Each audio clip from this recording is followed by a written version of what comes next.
All right, so this is what we call the Afterburn.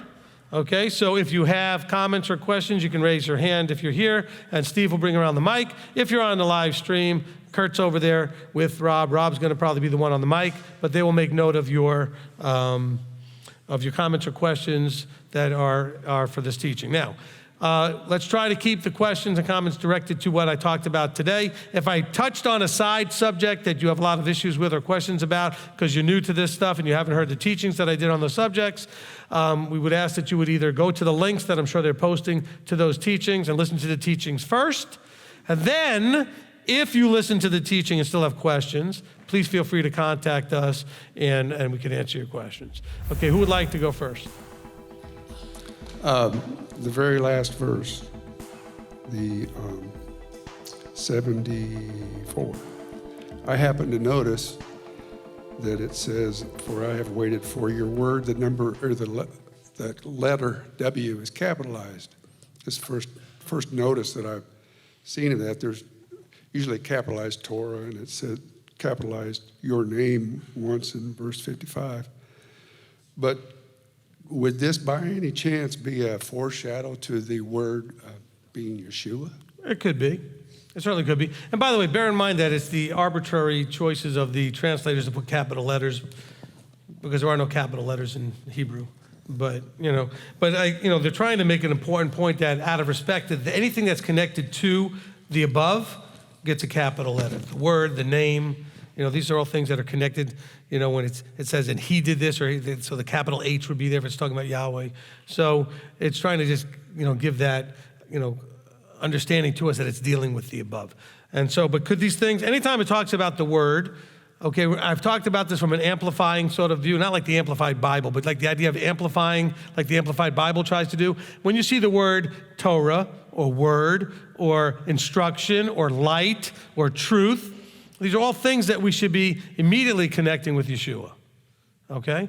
So absolutely, when it talks about, the Torah of your mouth is better to me than 1,000, well, that's Yeshua's the walking, talking Torah, okay? He says, for I've waited on your word. I'm waiting on Messiah. I'm waiting on the Torah. I'm waiting on the truth. I'm waiting on the light. All those things fit together. Okay, Steve, do you want to say something? Yes. In 53, how you talked about rage, so I'm not saying it's okay yet. Most of us have a button like you talked about. If push brings rage upon us. But having rage seize us may be a thing. However, if we contain our emotion, and I know that's a big button for some of the teachings that you do of controlling our emotions, and we refrain from allowing our emotions to drive, then we can demonstrate the fruit of the Spirit. Amen. And I did resist the urge to go beep, boop, boop, boop, beep. Okay. No, look, I know personally, and probably some of you do, probably not all of you, but I know personally people that when something happened in their life, the rage caused them to walk away. Okay?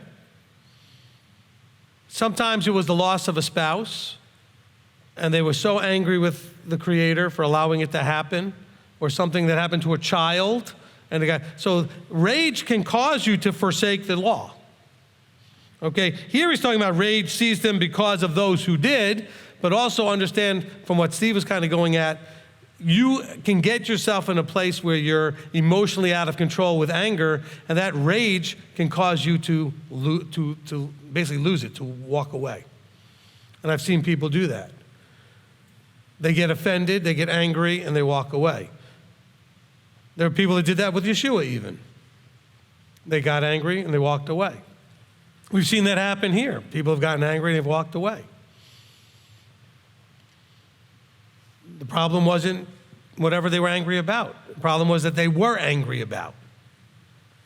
Okay? That they were raging. Emotional balance. Can we all agree that there is probably zero possibility and probability that there will be emotionally unbalanced people in the kingdom? Okay? I'm not saying if you're emotionally unbalanced, you're not going to get there. I'm saying that you're going to become balanced. And that's part of what Yahweh's teaching you so that you can be that way when you get there. And almost all of us are unbalanced. You know, my wife and I were talking yesterday about, dealing with people, and some are diagnosed and some are undiagnosed, and we talked about how we need to have a certain level of patience and understanding when dealing with people, but everybody could be diagnosed. What do I mean by that? All of us have areas in our life that are deficient sufficiently to handicap you, or out of whack, overabundant in order to cause you to be handicapped in some way. I often, and it may sound like bragging to people, but it's not, when I say, well, I've only got 2 colors when we do the color personality test. Well, that means I'm absolutely out of balance. Somebody like, well, we know that. Okay. But that deficiency and having such an extreme amount of one and 0 of the other is a handicap. So you can almost consider doing a personality test as a diagnosis. It can let you know where you have handicapping weaknesses and handicapping deficiencies because you have too much of something.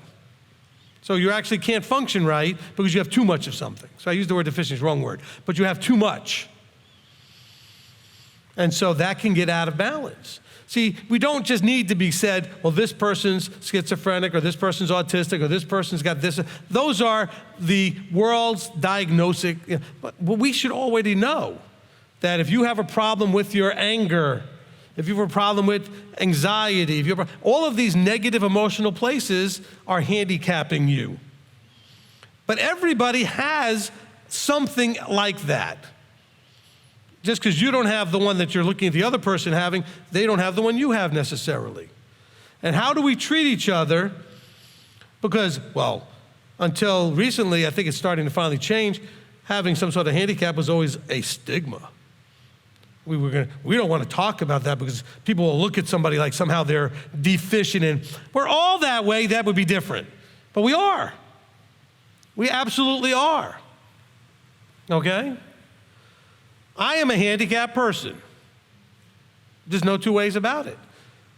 I had a house full of people at my house for 4th of July, and I was inside the house by myself because I just did not feel comfortable doing this. So I couldn't do the blue thing. Why? I am deficient in that. I wasn't upset being inside. I just couldn't be happy outside, if you understand what I'm saying. It's a socially handicapping problem. And the more extreme you may have on one side of something, that means you have to have a handicap in the other. Think of it that way. If the balance in life, let's say we use something like, I'll use an example. Let's say that 100 points, or whatever it is, 100 is what balances out your life. And let's say there's 5 areas of your life, so a perfectly balanced person would have 20, 20, 20, 20, and 20. But let's say one part of your life is 40, that means that somewhere else is going to be less than 20. Does that make sense? So like somebody goes, oh man, I wish I was a genius. No, a genius is someone who has an extreme somewhere, which means there's going to be a deficiency somewhere else. I wish I had that extreme talent at this or that or the other thing. You see somebody playing an instrument or doing art or maybe whatever it is, they're going to be deficient in something because they have an extreme balance the other way in something else. That's why you watch a lot of very talented people implode. And you wonder, why would they kill themselves? They had all of this going for them. No, they had so much of that going for them that there was an area that was so out of balance the other way. So they couldn't focus and cope. All of you have this problem to some degree, every one of you. And if we can understand that, because you look at somebody who's raging, but you do something just as challenging, but maybe not like they do. Maybe you're much more quiet, so you don't rage, but instead you end up with ulcers. Because the raging person screaming, the other person keeps it inside, is ruining their insides. Both of you are hurting yourselves. Okay? So one's going to have a heart attack from screaming, the other one's going to just wreck their insides with ulcers. 2 negative reactions to the same stimulus. Right? So if we could start to recognize that all of us are handicapped because of what we're good at, if the better you are at something, the more handicapped you're going to be in something else. I'm just telling you that just so you understand. I've said it often. It comes around. Look, I have a genius IQ. That's not to brag. That makes my life miserable. on a lot of levels, because that is an out of balance part of me. That means that I have less than I need to be really functional in some other area. Okay? Now, it comes in real handy in the way I piece the puzzle, and Yahweh uses that aspect of pattern seeing and everything else that I can do when I teach Torah. But it handicaps me because I had to give up something else in my life, so I have less ability to be social and to develop relationships the way that people do it. So people think, man, he's so rude and this and that. I'm handicapped. That's not an excuse. I can work on the handicap. By the way, being handicapped doesn't mean, well, here's what it is and you're stuck with it. No, it means that's something I don't do naturally, but I can choose to try to do it consciously. It makes more effort, okay? Okay, there are handicapped people that can't write very well, but with a lot of effort they can write. You understand what I'm saying? Or they can't read very well, but with a lot of effort they can read. The handicapping means it's harder for you to do something, okay? So just because a handicap's not physical, it doesn't matter. You can take a physical handicap. Someone that may have a physical handicap with their legs makes it harder for them to get around. They can still maybe use a wheelchair, or they could use crutches or a walker, but it's harder to do, right? Well, guess what? If you have an emotional handicap or psychological emotional handicap, that means there are things in life that should be easier for you to do or very hard for you to do. And if you know that everybody has one, you might be a little more patient with them. Well, that person, blah, blah, blah, blah, blah. Well, what about you? Somebody could look at you and say that blah, blah, blah, blah, blah about you, whatever that is, some negative thing, right? So don't worry about diagnosed or not. You're all undiagnosed. You all have something that could be diagnosed. How's that? That's my totally unlicensed, unprofessional opinion. But as a ministry person, having talked to so many of you, not just here, but like people over time, I can tell you this is absolutely 100% true, okay? And that's why you should even feel more comfortable. Go get diagnosed. Maybe at least you figure out what the problem is. You can work on it. If you struggle, then you probably can find out what it is that's causing you to struggle and maybe work on it. Maybe you're allergic to something and it's a chemical deficiency. Maybe it's just an area that now that you recognize is a handicap, you can then make the effort to get better at the thing that you struggle with. All right? Because people might have thought of me of being antisocial. Man, we're all at his house and he's not out here with us. And some of you think, but we know you're a social rabbi. You go to Five Guys and everything else. If you've ever been there, watch me when you're there. If I'm not doing some instructional rabbi type thing, I'm sitting there quietly looking at my phone or some other thing. I'm serious. Pay attention. Or if I'm at your house, if nobody needs me for anything to do the sort of the red rabbi type stuff, I'm just sitting there in my own world, not knowing what to do. Because it can look like I'm being social when I'm not. So I'm going to talk about me because I don't know about how to talk about you, but I'm saying, see, this is the whole thing. Some of you may think, oh man, I wish I was like that person. All this stuff comes so easy to them. Yes, that may come easy to them, but there's some other area that you're not aware of, that you don't get to see all the time, that they struggle mightily with because the other thing is coming easy to them. Okay? It has to do with the balance problem, okay? And so the whole point was, we need to get our emotional balance so that we can succeed in the kingdom. The kingdom is going to be very social. I'm going to have to figure out how to get there, okay? I'm serious as far as the social part. The kingdom's going to be, nobody's going to be depressed in the kingdom. Nobody's going to have anxiety in the kingdom. Nobody's going to worry about anything in the kingdom. Whatever word I trigger that's actually you, realize that that's someplace you can get to, because in the kingdom that won't be there. Okay? So when I might look at you like, because someone said to me the other day about being stressed, I said, I don't get stressed. Now you said, so then they saw me get frustrated with something. Frustration is not stress. I went to do something and something was impeding my progress. I was trying to unlock something and the key wouldn't go in right. They said, oh, I thought you said you don't get stressed. I said, I'm not stressed. I'm frustrated because the thing is slowing me down. Stress is a fear-based thing, okay? If I actually thought that I'd never get it open, then I could be stressed. I'm never going to get this thing open, okay? Do you see the difference? So in your life, you have whatever you have. It could be an anxiety, it could be this or that, or you have, other people have them and you don't understand why they have that, because you don't. Well, I never have anxiety. Yeah, but other people do. I don't have any social problems, but other people do. I don't have decision-making problems, but other people do. I don't, just whatever it is, realize other people do. All right? And we have to get to that full wholeness. Do you realize that everybody in the kingdom, we often think about this physically, that do you think anybody's going to have problems walking in the kingdom? No?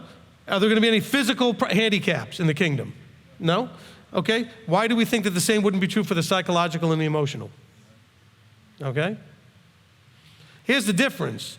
You were born with the physical, or you had an accident that caused the physical, and he'll just restore that by fiat.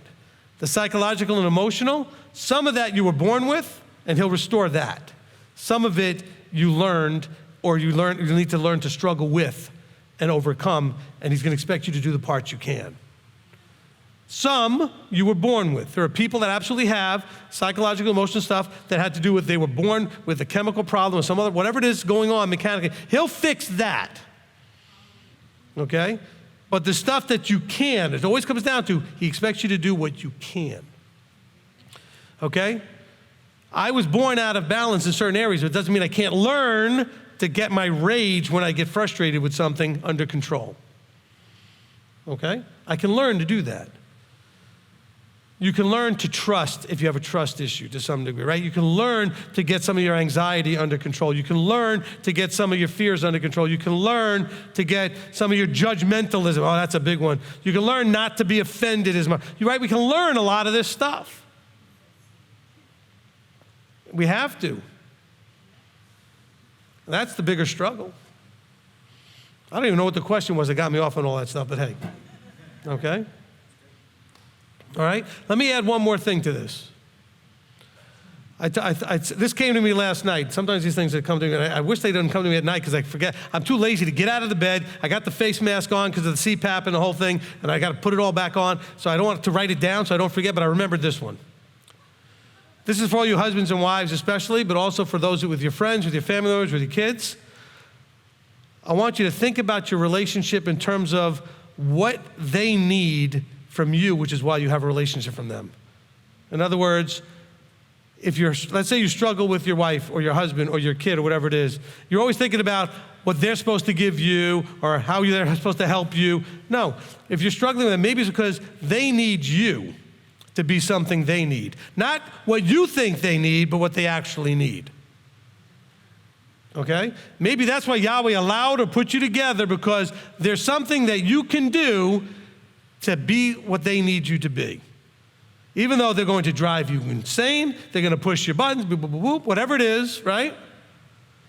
But he's allowed it because you need to grow into the person that could be what they need to help them become the person they need to be. But to do that, you have to get past you thinking you know what they need, because you've decided, oh, you just need this. No, you need to figure out what they actually need. And the more they irritate you, the more that affliction trying to get your attention to learn what they need. Think of that. You know, you just want them to knock it off and do it because it's all about you now. But maybe you have an opportunity to do something for them. It's a hard one. All these, listen, I counsel, just like in the world, most marriages are in trouble. At least 3-4 days a week. And don't lie to me and tell me differently. I love people saying to me, oh, my wife and I, or my husband and I, we never fight. You're not even married. You're lying. Okay? You're just telling people you're married. We are people. We do not naturally just blend in perfectly. But maybe you could look at the other person a little differently. Maybe all that stuff is so that you can be something for that handicapped person to help them with their struggle and their handicap. And then maybe they could do the same for you. Because when they're driving you crazy, you've got to remember, you're married to a handicapped person. No, they're not. They're perfectly healthy. But no, they're not. Okay? Every one of you who's married is married to a handicapped person. Maybe that would change your mindset when you look at them. Not in a look at them like, whoa, your hand. No, like maybe you have compassion. See, we naturally tend to have compassion on the Down syndrome kid or the kid in the wheelchair that's obviously handicapped. And we feel like, oh, and then, but why wouldn't you feel that way about your spouse? They are just as handicapped, just maybe not as visibly handicapped. So are you. This isn't easy. But man, if we get our brain wrapped around that, by the way, when you're interacting with me, you better realize you're dealing with a handicapped guy. Stop expecting me to be something that I'm too handicapped to be at the moment. I'm growing, I'm trying, you know what I'm saying? But a lot of people have left here because, well, Rabbi, well, sorry, I'm handicapped, okay? The extreme ability that I do with the book means that there's other areas that are way deficient. That's what I taught you just now, right? So I have to use myself as the example. But don't think, well, he must not really be the anointed, appointed, and teacher, whatever, blah, blah, blah, because of this deficient area proves he's not. No, because that's one has nothing to do with the other. The more extreme the one, the more the deficiency will be somewhere else. There's no way around that. That's the way like I said, it's having a limited amount of something. If you have a lot of something, you have less of something somewhere else. There's only so much you can have. Okay? All right? Does that make sense? Hopefully that makes some sense to you. Look, if I want to make like a half and half sweet tea and unsweet tea, right? The cup only holds so much. If I put in a whole bunch of sweet tea, there's not a whole lot of room for the unsweet. If I wanted it to be balanced half and half, I can't now, because there's already too much of the other one. So now I'm handicapped to get what I want. There's only room up to the top of the glass. And so I'm going to have to do something to balance that out, to make room for the one that's deficient. Does that make any sense? All right? Did you want it? Okay. Stephanie? Well, I just wanted to welcome everybody to our counseling session here. Yes. It was really nice that... Group therapy. Yeah. And I am still sitting right here as you're talking about me. You're welcome. Yeah, okay. No, she did that one time at a Sukkot. It was the funniest thing. We're standing in the kitchen, a bunch of us talking. She said, I am right here. That's not polite when you talk. Yeah. Because I feel like the Father's been, just even as you're talking in the Afterburn, just confirming an awful lot of stuff. As many probably...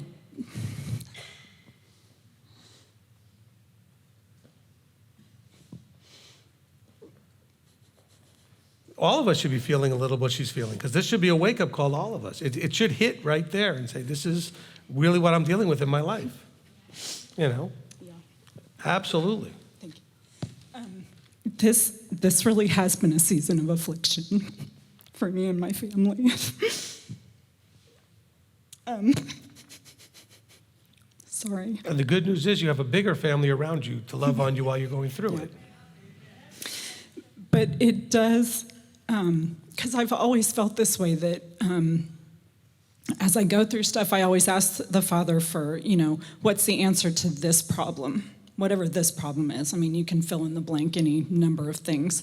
And the answer always seemed to came back to do the Torah. And that never made sense to me, because I was always like, what does that have to do with my problem? Like, then you'd search the Torah for where's the answer to my problem, and it's not there. But yet that's effectively what you've been telling us today is, because I wrote down about going astray equals getting afflicted. And then the answer was, but now I've guarded your word. So it was the do Torah, right? That's always the answer.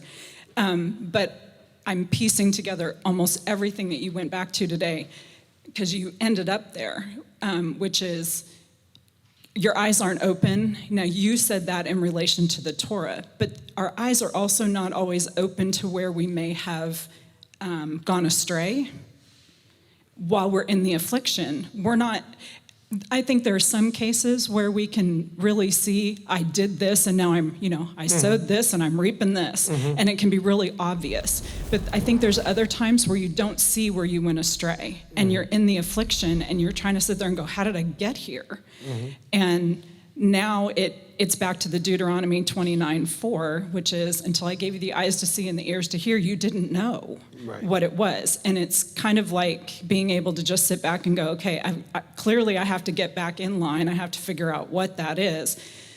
But then in the Afterburn, you came back to the idea of having compassion, because I think that's kind of where my heart was going with this, is when we're in the affliction, and we start to recognize that there's something that we've gone astray with, and we're not totally sure what it is, we need the compassion to be able to get back to doing the right thing. And so anyway, thank you for the one-on-one that everyone else, our 600 friends could come in on. Well, this is our weekly MA meeting, Messianics Anonymous. And hi, my name is. Look, the important thing also to understand is that, like Stephanie was trying to point out, as far as there are some things that you can, clearly, linearly go, I did this, and that's why I'm suffering this. But when the did is not an action, but it's a wrong thought process, or it's a lack of trust, or it's not being within the structure properly, so it's more of a non-physical action, it's harder to recognize that that's where you go astray. Okay? So why am I in this affliction? Well, because maybe you're still not trusting him. Or you're not trusting your husband, or you're not trusting the ministry, you're not trusting the structure, there's something you're not trusting, okay? And that's hard because that's not an action the way we normally think. I worked on Shabbat and then thing went bad. Okay, that's an action, and then I can connect that action to something, okay?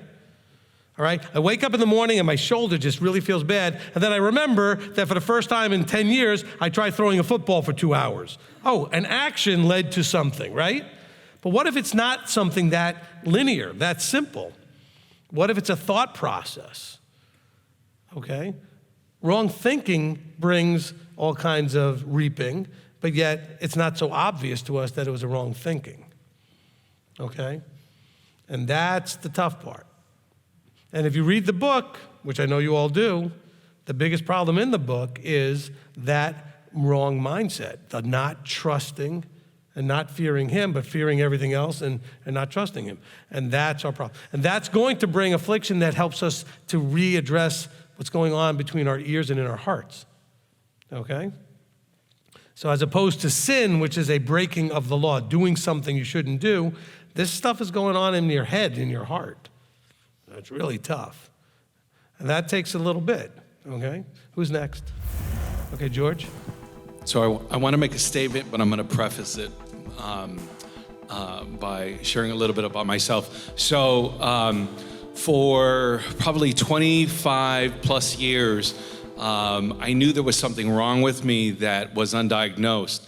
And it wasn't until I went through a great number of trials in my personal life, with respect to my family and everything I did professionally, that suffering led to me finally going to get diagnosed and finally discovering what was wrong with me. But what I recognized in the years that happened after that was that the understanding that knowing what was wrong had brought to light the fact that in all those years while I was coping and dealing with what I dealt with, I actually developed additional qualities and traits and attributes that surfaced in those years of coping.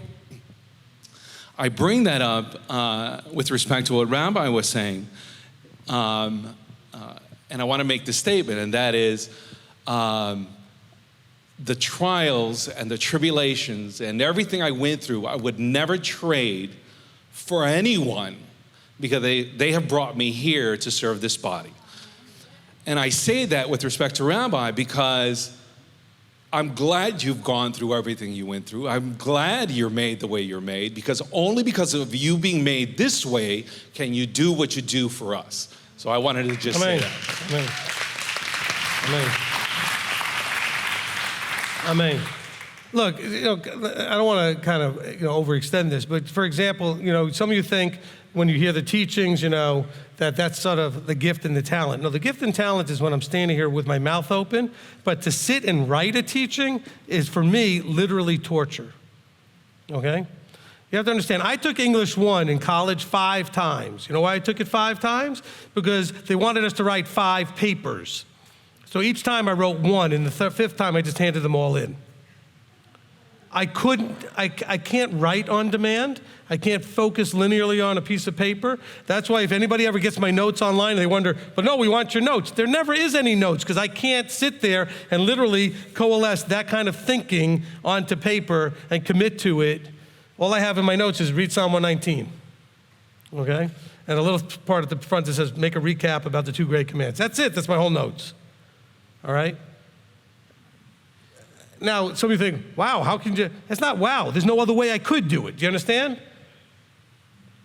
My mother thought it was hysterical that I ended up in ministry where I had to write a sermon every week. I said, Mom, I'm not writing a sermon. Okay? Because she knows that I can't sit there and write. Okay? I took English, one of the times I took English 1, the teacher said, okay, first thing I want you to do, I want to get a writing sample from everybody. Write me about what you did this summer. And I went right up to the teacher and said, look, that's not happening. I said, if I can go home and do it and take like the whole night to fight and do it, I can do it. If you want me to do it in an hour today in class, just tell me and I'll drop the class and take a different class.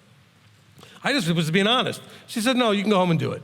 It took me 4 hours to do what everybody else did in 45 minutes in the class. Because I literally had to fight myself to do something that was that difficult for my brain to do in that way, all right? But yet, Yah provided a different balance for that. Fine, just get up there having studied it all out, what you needed to study, and just piece it together and let it come out of your mouth, okay? So it's not that I don't put the study together, I just can't literally write it out, okay?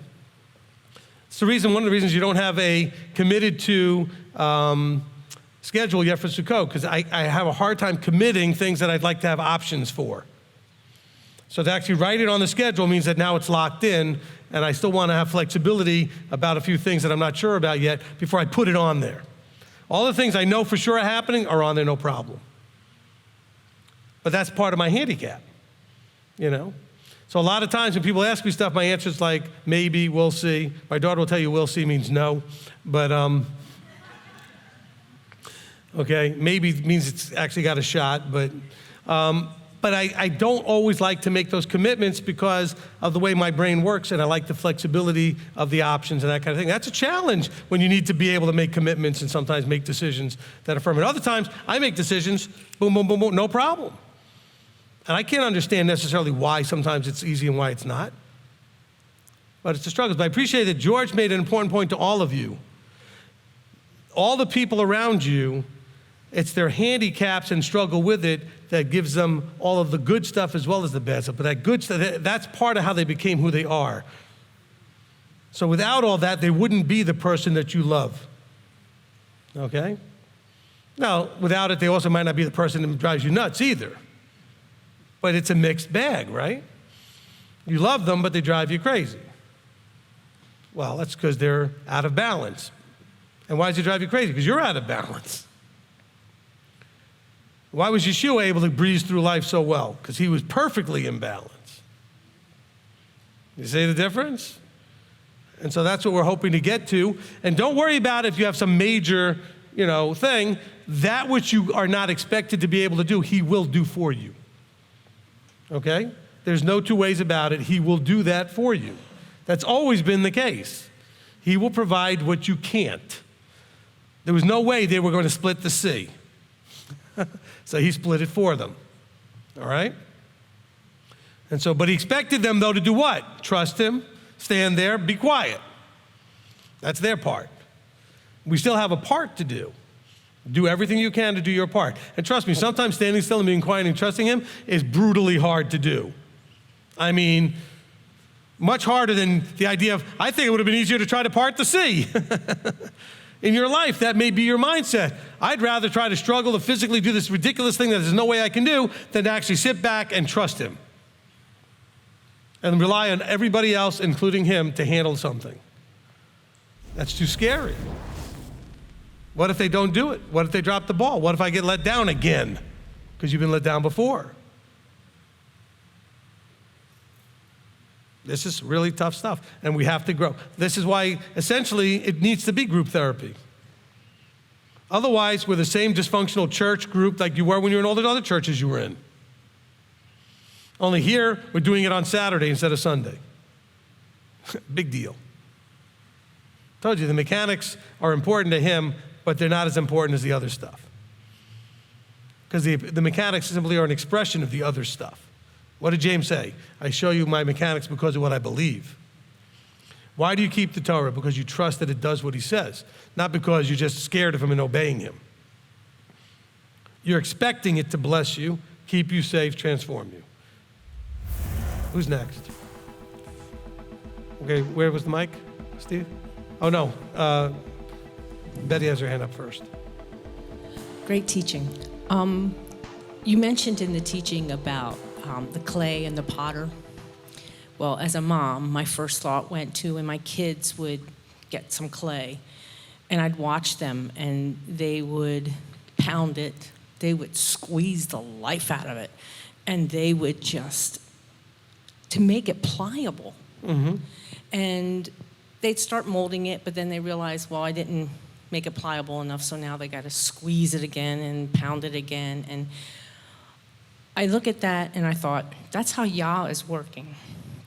He is trying to squeeze this life out of us so we can have room for his life in us. And we need to be willing to be pliable and allow him to squeeze and to pound. And I'll be honest, I don't like that. And so I find myself becoming stiffer, and as clay sits, it dries, and so now he's got to pound harder, and he's got to squeeze harder.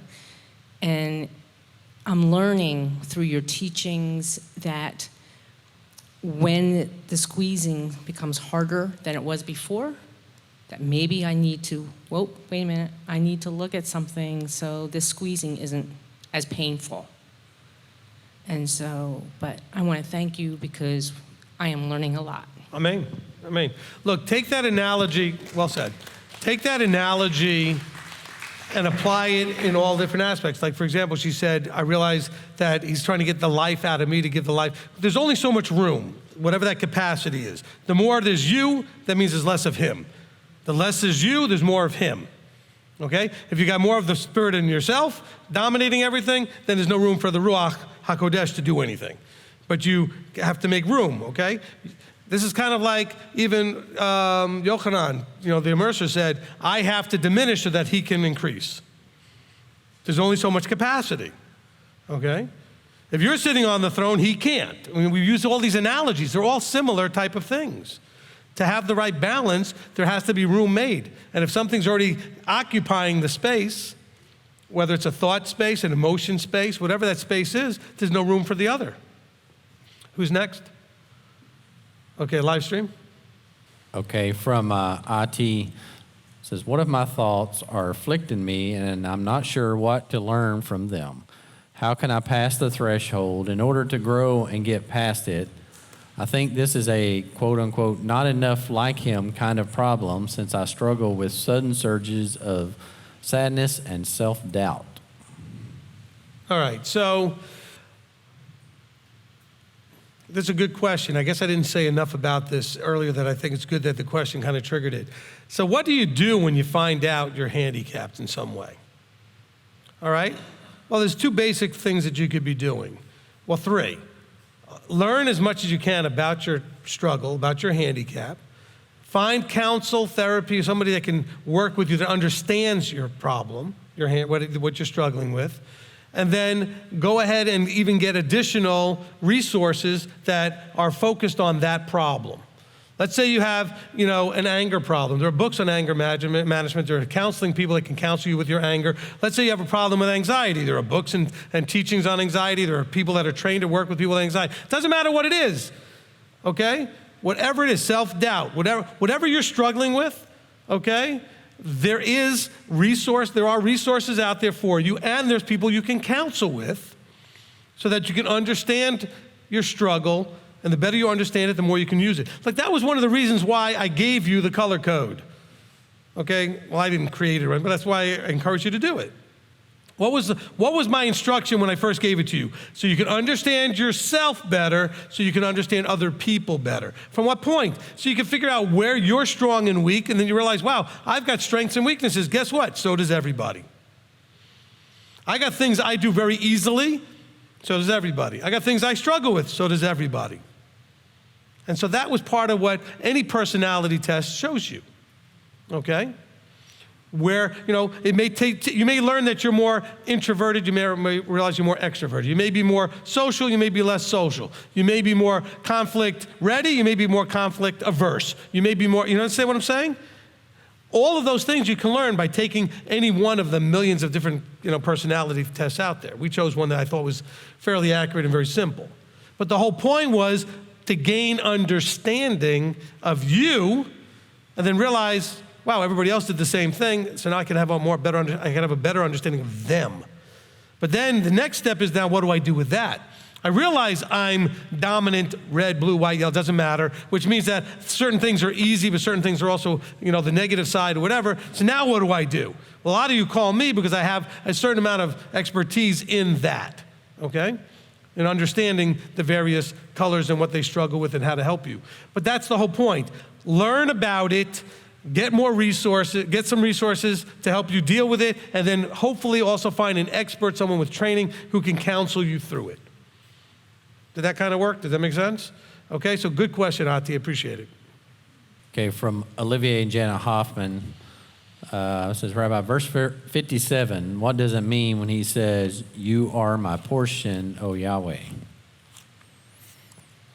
I turned the page here, so I lost my page. Let's see, verse 57.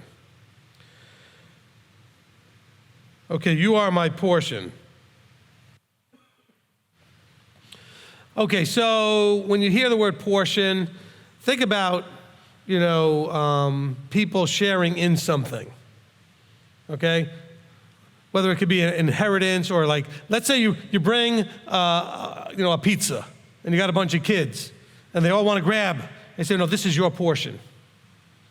So David's saying, Yahweh, you are my portion. I don't need anything else. I accept you're my portion. I don't need to look at anybody else's portion. I don't have to desire anybody else's portion. That's what you tell a child. Say, no, that's your portion. Stop looking at his. Don't worry about if he has more, he has less. This one has this one has that. This is your portion. So David's saying, look, you are my portion. And because that is more than sufficient for everything, I guard your words. I've promised to guard your words. Because remember, he's hearkening back to Exodus 19. I will do all these things, and you are going to take me as your people. That's kind of the agreement. You'll take care of me, and I'm going to do everything you say. You are my portion. You are my inheritance. You are sufficient to everything. Next question. Okay, from Olivia and Jana Hoffman, says, verse 65, when it says, you have done good to your servant, whether we were receiving a blessing or a trial, is that correct? Knowing and trusting he rules rightly, is that what he is saying also in verse 71? Yes. Okay, that's correct. I mean, look, he's saying that you have done good to your servant. But good according to what definition? Good because I think it's good?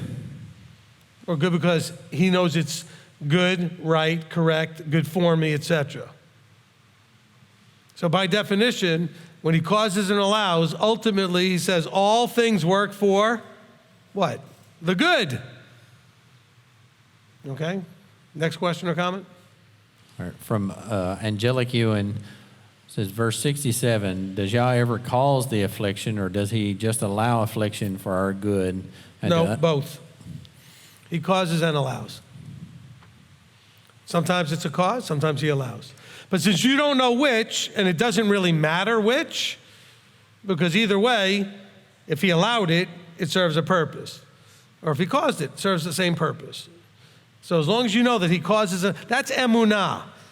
Recognizing that everything that happens in the universe happens because he either caused it or allowed it.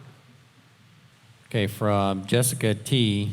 Says, is verse 63 a good comparison to Matthew 12, verses 48 through 50?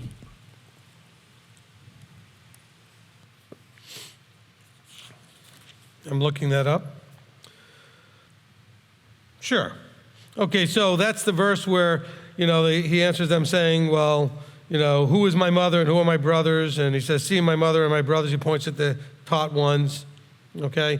For whoever does the desire of my Father in the heavens is my brother, my sister, and my mother. So yes, that would match up very nicely. Okay? The other verse in the Psalm was the one about my companions are those that are guarding the commands, the ones that are doing the Torah. Okay? All right, from Angelic Ewan, it says, is mental health an affliction? I suffer with major depressive disorder, and it has been a great affliction because of it, and I'm trying to figure out my part to fix it because it's a chemical imbalance. All right. We just took a class on mental health issues. I can tell you that I absolutely think that all mental health practitioners probably struggle with the same thing, which is there's no way to absolutely always in any way nail down the cause of the affliction or the cause of the mental health problem. Is it something you were born with? Is it a chemical imbalance? Is it a response to an outside stimulus, like a chemical reaction to a food or a chemical in the environment? We don't know the cause. Is it something that is a response to trauma? Because it could be a response to trauma. You could have been perfectly fine and had a trauma in early childhood or sometime in your life, and now you have mental health issues because of the trauma. So whatever it is, my point is that you should make the effort to figure out what it is. The person who's looking at you doesn't need to try to figure out why you have it. They just have to accept the fact that you have it. But for you, the one with it, you should try to figure out the cause of it, because it could be as simple as recognizing that there's a chemistry problem. You could be responding to an environmental stimulus. Okay, I know people that are chemically sensitive or food allergies and things that could really cause emotional responses. It's not just like I eat it and I break out in hives. It could be I eat it and it makes me, emotionally, out of whack. Okay? It could be a hormonal thing. You could have a deficiency that maybe your thyroid or some other one of the glands that produces the certain hormones could be not producing properly, which can also tend to make you emotional. Look, if you're a woman, you understand that when your body's hormones change on a monthly basis, so do your emotions. Okay? Some of the ladies go, well, that never happens to me, but then you might find out that's because you have a deficiency hormonally in that area, and so that you never had that experience. And then one day you go and get that hormonal thing fixed, and next thing you know, now all of a sudden you're having some of those emotional challenges that you were so glad you never used to have. Well, you fixed one problem, now you have a different one. Okay? All right? If you've been pregnant, right, your hormones are all different then than they are now when the baby's out. Okay, so emotionally you're different now that you have the baby out, okay? So some of it could be chemistry, some of it could be environmental, some of it could be a response to trauma, some of it could just be, who knows, there's so many possibilities. But what I'm saying is if you're the one struggling, you should make the effort to understand your struggle as best you can. And even if you never figure out the cause of it, understand the actual symptom of it so you can deal with the symptom the best you can. So I don't know how I got to the point where I have a stuttering problem, let's say, but I have the stuttering problem. Or I don't know how I got to the point where I have this other emotional thing where I get anxiety or I get anger, I get this or that. Okay, but I understand the symptom is that that's what I end up with. So let me deal with, how do I deal with my symptom even if I can't figure out the cause? Still make the effort to figure out the cause. That's on you, but now all of you dealing with the person, it's not your job to make them go figure out what's making them all messed up that's bothering you. Because their problem is somehow interfering in your life or inconvenient to you or making some sort of problem for you. Okay, walk out your own life. Okay, deal with your own handicap. Okay, I stated a fact. You can argue all you want. All of you are handicapped. Good. That issue's out of the way. Now deal with everybody knowing that that's true, and that you need them to have the same compassion for you as you now need to have for them, because all of us have people looking at us going, man, that person's messed up.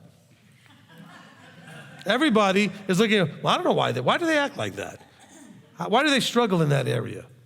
Every one of you has somebody saying that about you, and you're saying it about them. I don't know why they're all that way. I wouldn't be that way. Well, they're not you. Okay?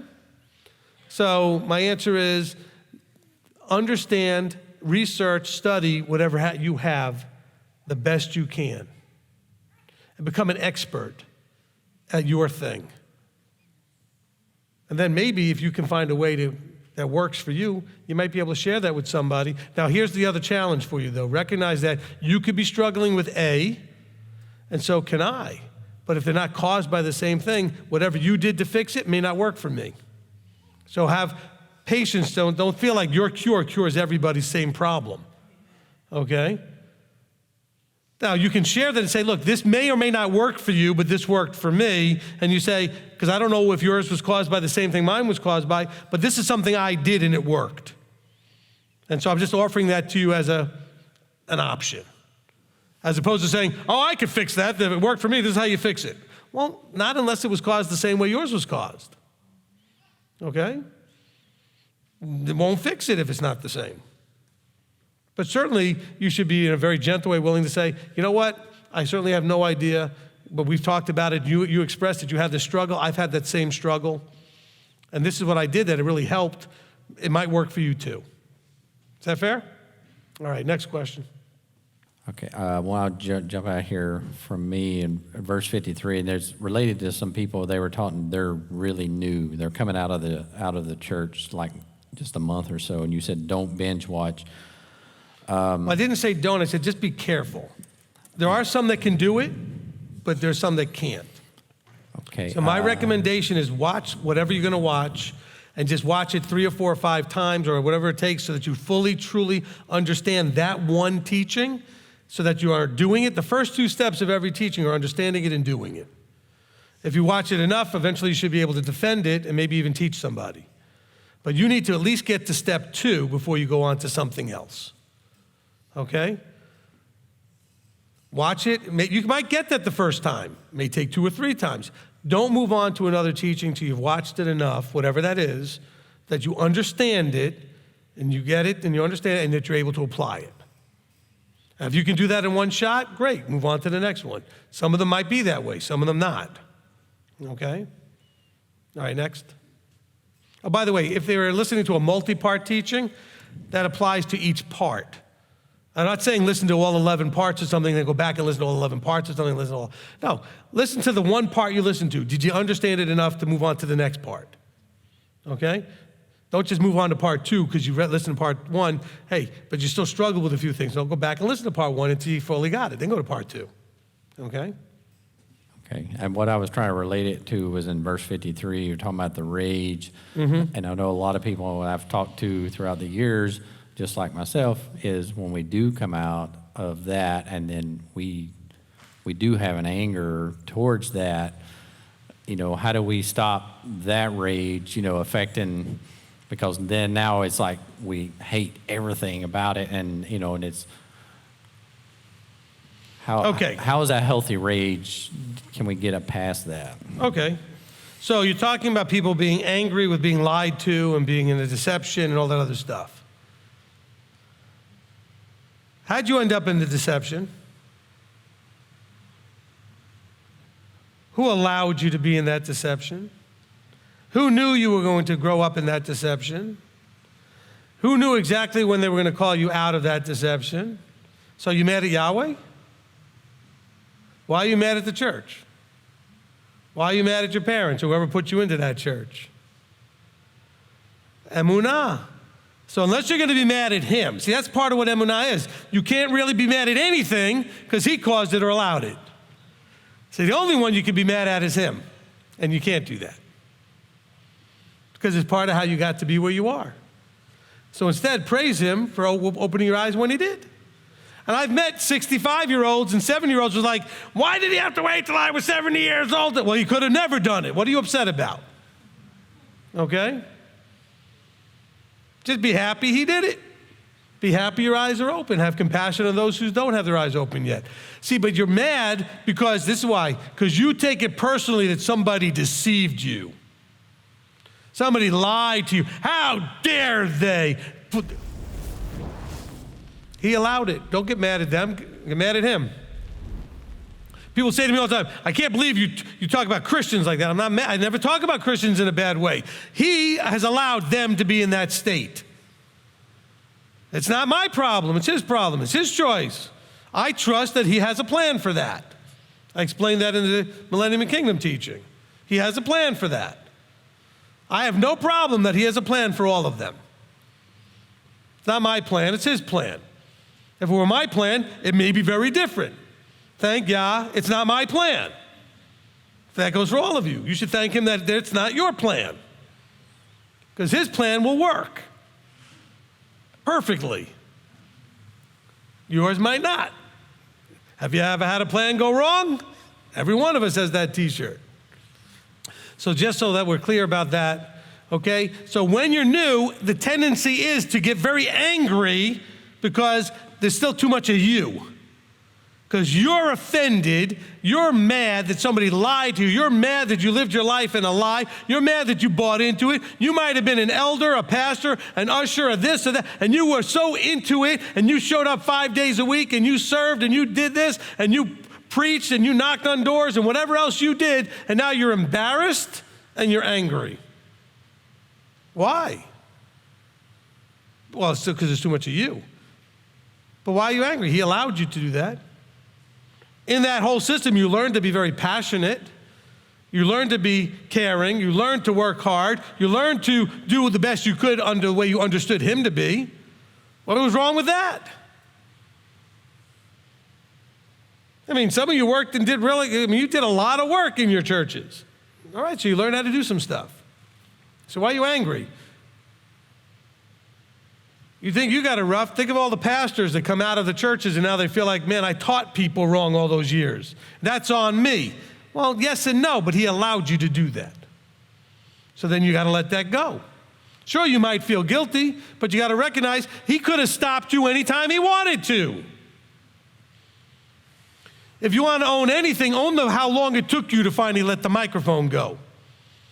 That was your reluctance part, instead of you going quickly, as David said, to go do it. You can own that part because you liked being in front, you liked having the mic, you liked whatever it was, or not trusting him because you've been a full-time pastor and you had your bills paid and everything else. Now what are you going to do to start with?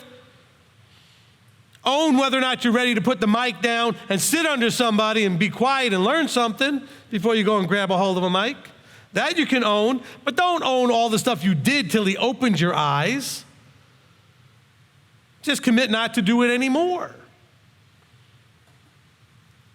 Well, if he had opened my eyes when I was this blah, I would have not had that bad thing I did in my life, and I wouldn't have done this dumb thing, and I wouldn't have done. That's true, but he allowed it.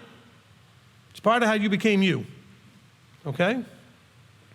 Don't get mad at everything and all the church. Get mad at him if you want, and that's dumb. That'll undermine everything you're trying to do. You need to trust him. Well, why did he let all this terrible stuff happen to me? Well, take it up with him.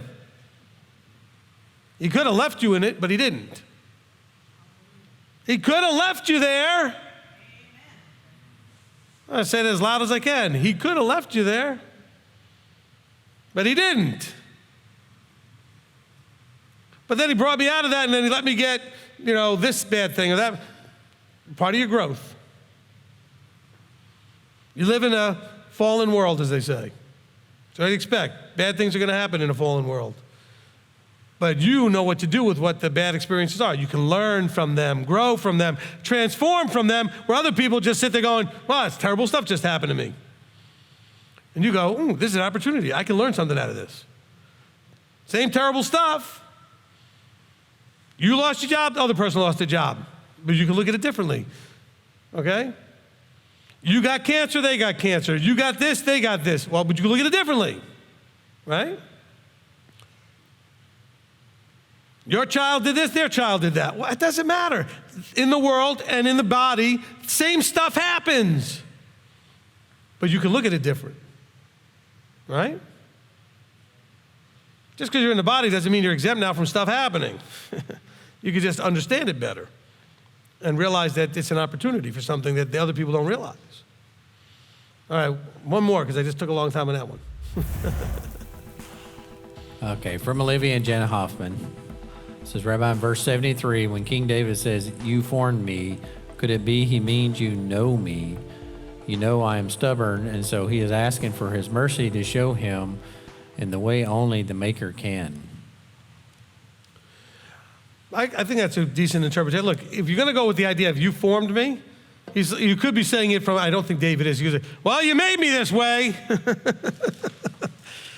And Yahweh says, yeah, and that's why I'm letting you go through all this stuff right now to fix that. Because there's going to be some big muscles you're going to form, struggling through and developing, getting through that. And you're going to need those muscles for something else coming later in the future. Because you could be screaming out at them, why are you messing with me for? You made me this way. Well, maybe not. Maybe he allowed you to become that way. Okay? He formed you to go through a life journey. He allowed or caused aspects of your life journey, still knowing full well where you'd end up and when he would open your eyes, etc. Do we understand that? Because some of the life journey causes some of your problems. Some of them are not born with. Some of them are, right? We got a lot of people out there that are where they are because of trauma.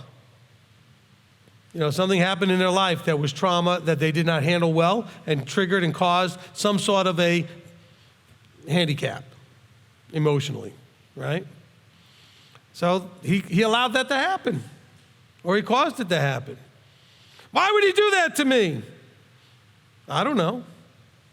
All I know is that it's ultimately going to be for your good, if you will embrace it that way. But you have to embrace it that way. How can I embrace it that way? Not that way, you're not. You'll never get there that way.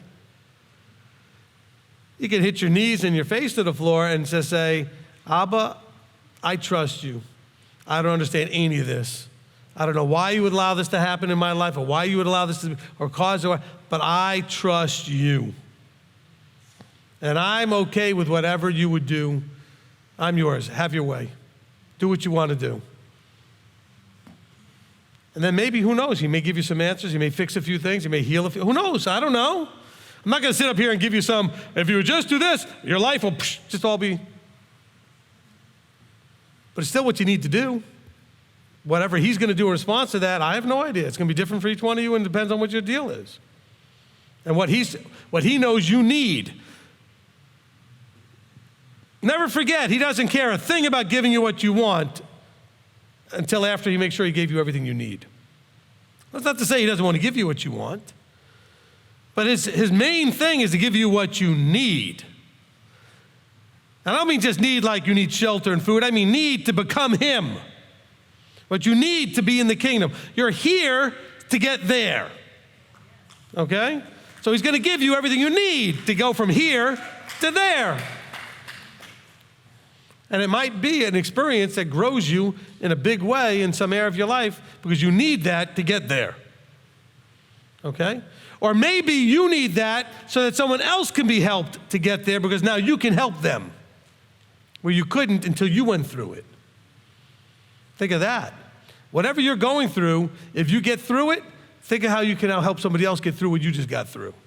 Because you've been through. You know where the landmines are. You know the roadmap out of the problem. Like I said, that doesn't always match perfectly for everybody, but you can help somebody that has your thing the way you had it. And he may just lead you to, or someone to you, or you to them, where you will actually be able to bless somebody. And by the way, you may run into somebody who's exactly had that already journey, and they got to help you. And why were they able to help you? Because they've been there. You know, when my wife had a miscarriage many, many years ago, you know where they sent us? to a group of people that had miscarriages so that we could all talk to each other and understand, especially those that had already gone through it and had gotten to a place now where they were at peace and they can encourage and say, I understand. See, if you haven't had it, the person might say, well, you can't know what I'm going through. How can you know what I'm going through? You don't have this. Like a husband saying to his wife, I understand what you went through with that pregnancy. No, you don't. You have no idea. Okay? Only what you saw. Okay? But you don't know. But someone else who's been through it, whatever it is that you have, find some people that survived it, got through it, and can tell you that you can get there. Okay? Or find some people that never had it taken away, but found a way to have peace with it. Because the whole point is the shalom, isn't it? Even if you don't find the cure or the treatment or the therapy that fixes the problem, but finding a way to have peace with your handicap, whatever that is. Because he may not take it away, and there may not be a cure, either emotionally or physically or whatever it is, but can you get to a place where you're okay with that? Where you can have peace with it. That's the key. Amen? Amen. I think that should close us up with that. Okay.